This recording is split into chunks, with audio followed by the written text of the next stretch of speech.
کۆبوونەوەی ئێمە زیاتر بۆ هەڵسەنگاندنی ئەو بڕیارە بوو کە لە پەرلەمانی عێراق لە یاسای قەرز کە چووتە پەرلەمان لەوێ دەرچووە.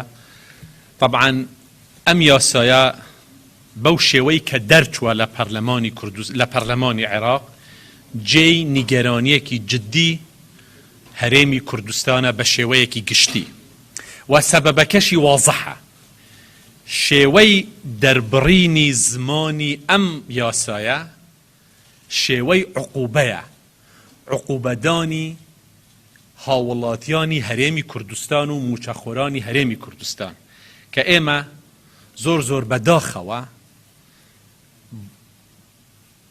و زۆریش بە نیگەرانیەوە دەڕوانینە ئەو پێشهاتەیە و بە پێشهاتەیەکی مەترسیدار لە عێراق ئێمە پێناسەی دەکەین.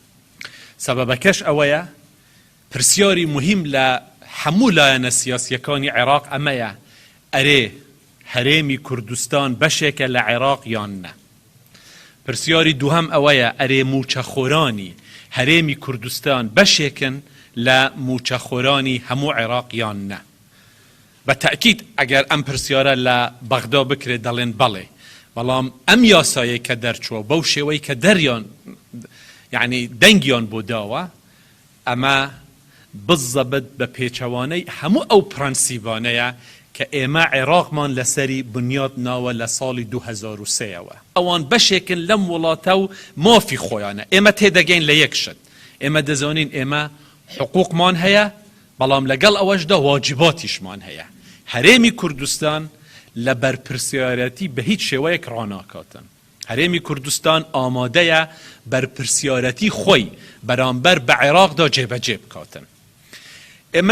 ئەمە بەشێکە لەو شتەی کە ڕوویدا کە جێی نیگەرانی ئێمەیە. پرسیارەکە ئەوەیە، پرسیار زۆر دەکرێت ئایا حکوومەتی هەرێمی کوردستان ئەم یاسایە لەبەر ئەوە دەرچووە چونکە حکوومەتی هەرێمی کوردستان لەسەر دۆسەی نەوت ڕێک نەکەوتووە لەگەڵ بەغدا.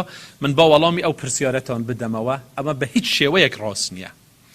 حکوومەتی هەرێمی کوردستان، کابینەی نۆیەمی حکوومەتی هەرێمی کوردستان بە بەردەوامی لە هەموو کۆبوونەوەکان، چ سەرۆک وەزیران، چ جێگیری سەرۆک وەزیران، چ بەندە، هەر هەمومان تەکیدمان لەسەر ئەوە کردوتەوە کە هەرێمی کوردستان ئامادەیە بە تەواوەتی ڕێککەوێت لەگەڵ بەغدا لەسەر مەسەلەی دۆسەی نەوت.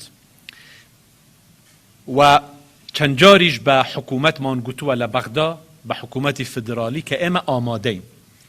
حکوومەتی فدرالی لە بەغدا لەگەڵ هەرێمی کوردستان ڕێککەوتون کە ئەم وەزعی کە ئێستا هەیە ئەوان حدودی 320 ملیار دینار بدەن کە طبعاً ئەمە بەشێکی زۆر کەمە لە دابینکردنی شایستە دارایەکانی هەرێمی کوردستان، بەڵام موافقەتمان کردووە، موافق بووین لەسەر ئەوەی کە ئەمە بەردەوام دەبێت هەتا نهایەتی ساڵ و لە نهایەتی ساڵیشدا ئێمە لە یاسای بودجەی ساڵی 2021 ئەوەی کە پێویستە بەنسبەت نەوت و بەنسبەت هەناردەکردنی نەوت لە ڕێگەی سۆمۆوە و بەنسبەت شایستە داراییەکانی هەرێمی کوردستان ئێمە هەمووی ئەمانە حازرین لەگەڵ بەغدا ڕێککەوتنی لەسەر بکەین.